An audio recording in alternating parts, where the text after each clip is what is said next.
Oi pessoal, boa noite. Vou começar hoje compartilhando 4 gráficos que demonstram, de alguma maneira, demonstram uma dimensão da evolução desse nosso enfrentamento aqui da cidade de Fortaleza contra o Covid-19. São dados favoráveis, positivos, e mais à frente vou explicar, produto de múltiplas ações que integradas puderam gerar esse efeito favorável ao enfrentamento dessa pandemia. Esse primeiro, ele trata da demanda diária no posto de saúde, demanda especificamente de quadros gripais. Claro que boa parte deles é Covid e a outra parte são quadros gripais por razões outras. Mas esse acaba sendo um indicador importante do avanço da pandemia, sobretudo em relação à pressão na assistência, na rede que é a primeira porta de entrada, que é a rede de postos de saúde. Se vocês olharem aqui, na primeira semana de maio, lá para o dia 8, a gente chegou a ter 2.139 pacientes procurando naquele dia atendimento por quadro gripal na atenção primária no posto de saúde. E a partir daí a gente retirou daqui os sábados e domingos, porque eles não são um bom marcador, porque tem pouco atendimento em virtude de ter um número menor de postos abertos. Mas se você observar, há uma tendência ao início de cada semana de redução bastante consistente do atendimento dia a dia durante a semana. E nós chegamos na última sexta-feira, que foi dia 5 de junho, ao nosso recorde, ao menor número de atendimentos desde o final de abril, que foi de 634 casos nos postos de saúde. Então, uma tendência bastante consistente de queda. Isso indica um número menor de casos de Covid-19, um número menor de casos com sintomas que demandem a procura por atendimento, mesmo quadros mais leves, como é o caso dos atendimentos dos postos de saúde. Podia passar o segundo, por favor, Denis? Esses dois próximos são dados mais relevantes ainda. Esse gráfico aqui demonstra o número diário de pacientes que foram atendidos no posto, numa UPA ou no hospital e que precisaram de internação. Esse primeiro aqui é especificamente a internação em leitos de enfermaria, que são pacientes que estão graves o suficientes para precisar de internação, mas que não estão tão graves que precisem de leito de UTI. Em determinado dia, aqui foi no dia 12 ou 13, a gente chegou a mais de 100 pacientes num dia só, precisando de internação em leito de enfermaria. E chegamos agora, sexta-feira, com 17 pacientes precisando de internação, no sábado 15 e domingo, batendo nosso recorde aí menor, desde aí de meados de abril, que foram apenas 13 pacientes naquele dia, batendo em alguma porta de entrada do sistema, posto, UPA, hospital, precisando de internação por quadro sugestivo de Covid. E um dado ainda melhor, que é o número de pacientes que naquele dia especificamente, também entrando em uma das portas de entrada, posto, UPA ou hospital e emergências abertas, precisou ser internado em leito de UTI. A gente chegou a um dia a ter, só no dia 5 de maio, 32 pacientes de Fortaleza, naquele dia, entrando em uma das portas, precisando de leite UTI.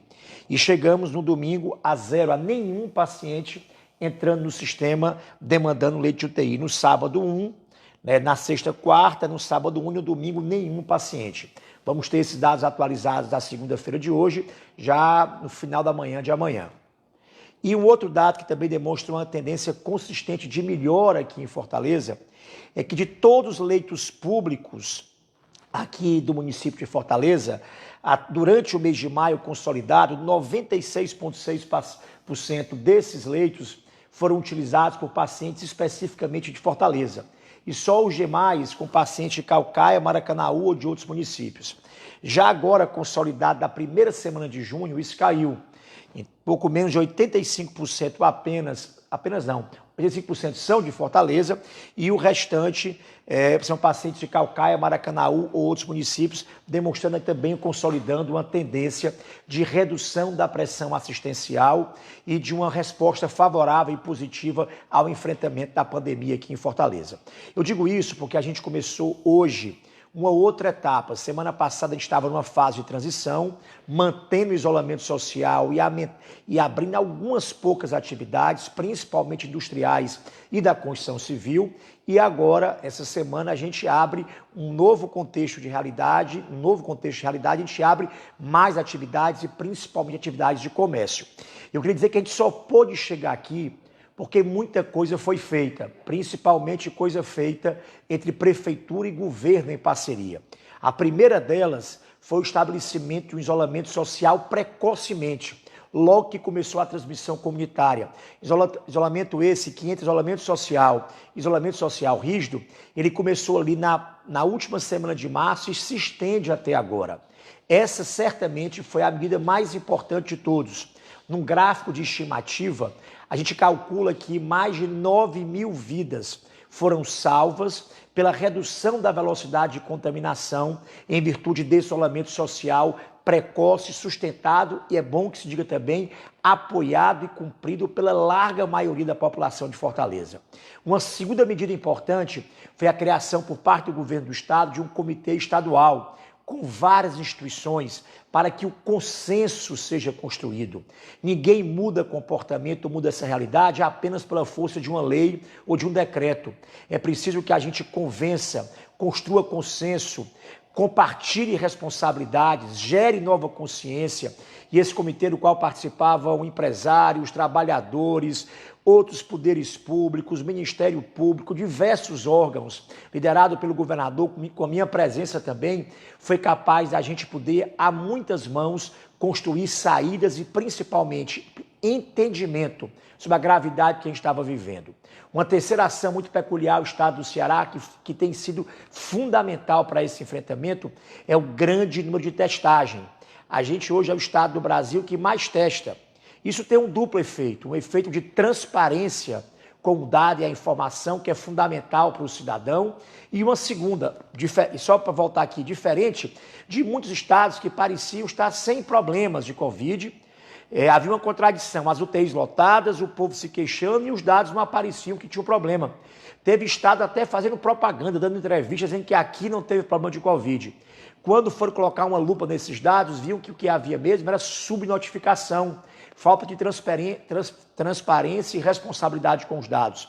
Aqui foi exatamente o contrário, tanto que a gente passou em algum momento a ser um estado com muitos casos confirmados, exatamente por ter um nível de testagem muito maior do que os demais estados. Mas a maior mágica disso, a maior importância disso, não é apenas com a transparência, é com esse tipo de informação. A gente entender e perceber para onde a doença está se espalhando, quais são os grupos populacionais de maior risco, entender quando e onde a doença está acontecendo e em que gravidade, para a gente poder instalar medidas preventivas e assistenciais de forma rápida, para poder conter a disseminação da doença. Então, esse alto nível de testagem, acima de qualquer outro estado brasileiro, também nos ajudou muito a guiar ações epidemiológicas, preventivas e mesmo de assistência à saúde. Uma quarta ação fundamental foi o investimento massivo e integrado feito na ampliação da rede de assistência à saúde aqui em Fortaleza pela Prefeitura Municipal e pelo Governo do Estado de forma integrada. Eu estou dizendo que a gente criou um sistema de saúde Covid paralelo. Só para dar uma ideia de comparação, todos os nossos hospitais municipais que foram construídos, abertos, ampliados ao longo da história inteira de Fortaleza, incluindo o nosso período, são 10 hospitais e 6 UPAs, eles tinham pouco menos de 1.100 leitos públicos.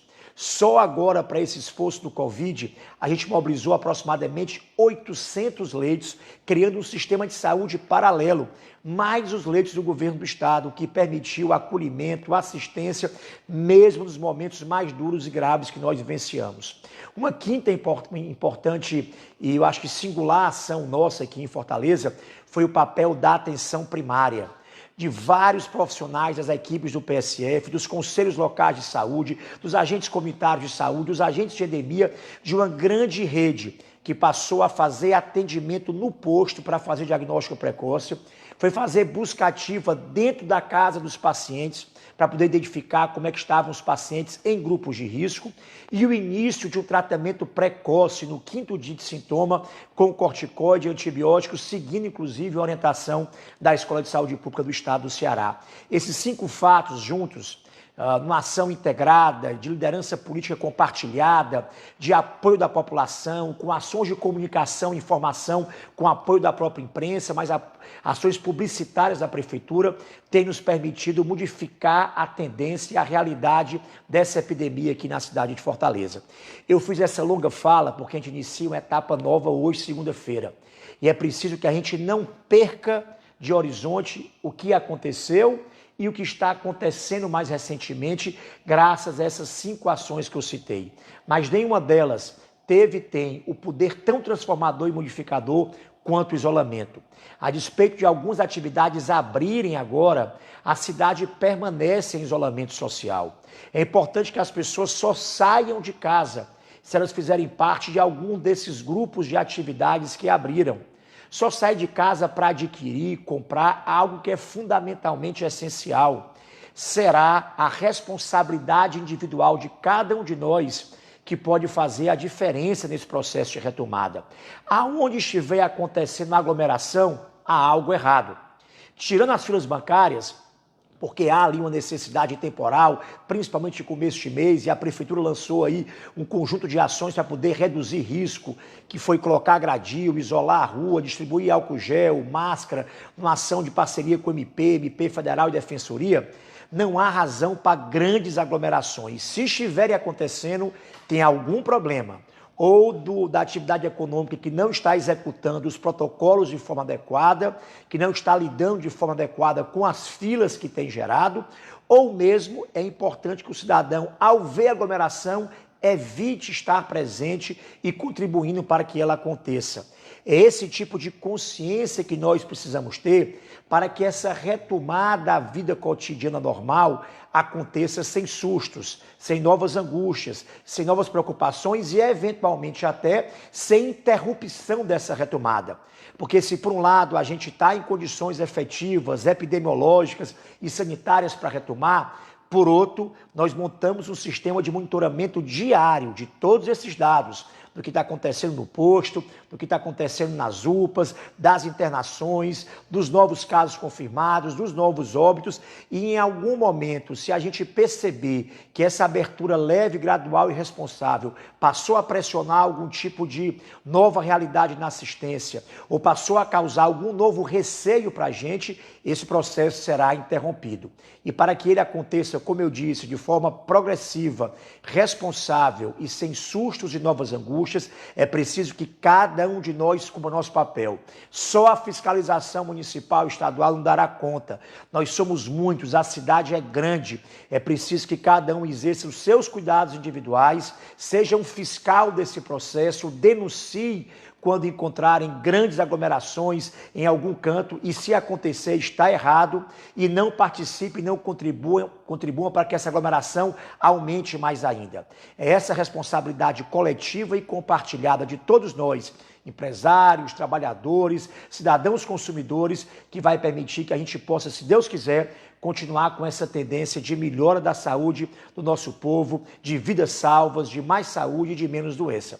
Por isso, peço que cada um de vocês possa, nesse novo momento, nos ajudar a fazer entender e fazer chegar em todo canto que, a despeito de um processo progressivo de abertura, nós permanecemos em estado de isolamento social. Um forte abraço a todos, muito obrigado e uma boa noite.